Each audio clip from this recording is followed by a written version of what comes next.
Around the world are watching the Olympics on TV, but, you know, that wasn't the case before 1960. Let's get to KCRA3's Brian Hickey at Palisades Tahoe with a little history on broadcasting the games.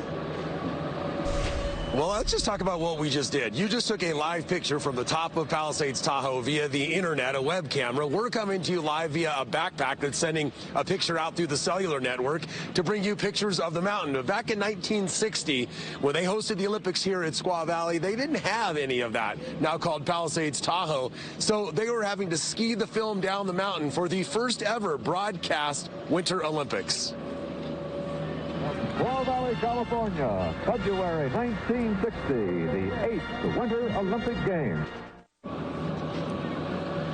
So to get the cameras up the hill, and we're talking big cameras, they had to carry them in backpacks and toboggans to get them up onto the mountain. A mountain that, by the way, was not groomed back in those days, and the locations were pretty remote.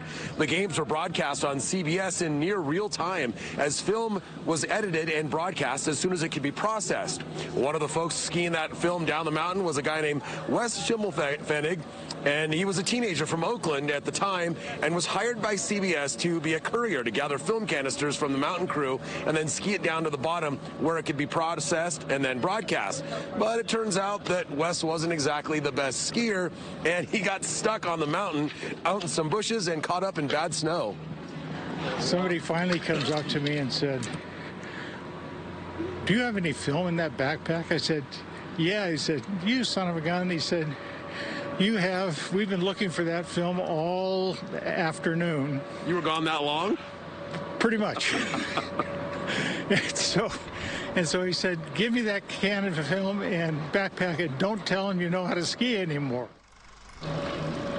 And to top that story off, the icing on the cake, so to speak, is that he had the film of the gold-winning men's downhill skier. And so, yeah, they wanted that film pretty badly, and they couldn't find it. And so he was relegated from his skiing duties to being a runner in the village for none other than Walter Cronkite himself. That teenage skier was then determined to become a better skier, and after deciding college wasn't the path for him, he moved to the mountains, and a couple years later would be one of the first ski patrollers here at Palisades Tahoe, a career that he made a 50-year career out of, serving the mountain here.